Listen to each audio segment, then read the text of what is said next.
Ever since Elon Musk bought Twitter and turned it into a more of a free speech platform, he's had the whole of the establishment coming after him. First it was the FBI, then it was the European Union, and now Rishi Sunak's government.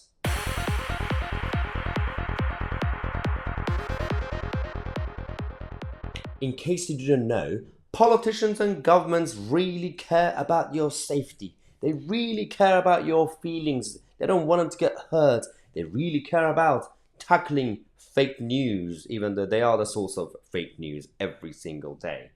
Rishi Sunak and the cabal of the Tory government are still pushing ahead with this online safety harms bill nonsense, which basically is going after free speech in this country.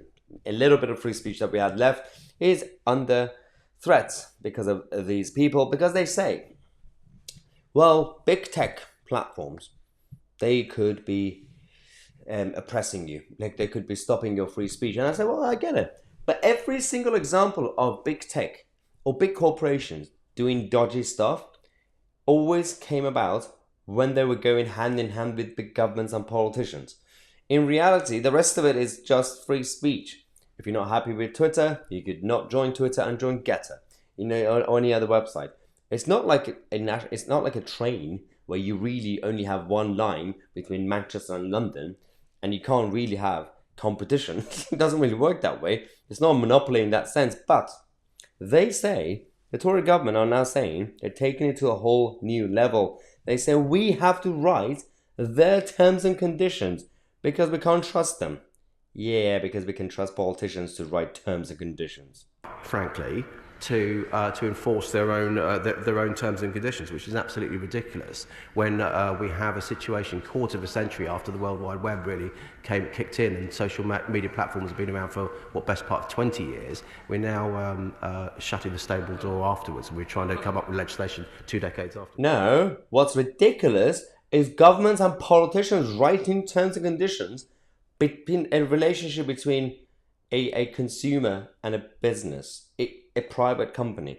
Now, if you want to tackle corporations doing dodgy stuff, maybe you should cut the ties between yourselves and big business. That's simply the case. Every single thing's happened because big government and big politicians, big business have been going hand in hand. Now, of course, people like Alan Miller in this country are fighting against this tyranny. He went on GB News and he said this. The problem with the government and the online safety bill is that, the last few decades we've had all these technocrats that actually have now become petrified of us, the public. They think that they need to keep us safe because they think we're all about to turn into these, or they think we are already, mad, bad and dangerous. They think that they need to decide, or big tech needs to decide, the great and the good, how the great unwashed sees things, how we exercise judgment. That's absolutely spot on. It reminds me of Jacinda Ardern in New Zealand during the lockdown days when she said, in front of the press and the media, she said, well, the government, we will be your only source of truth.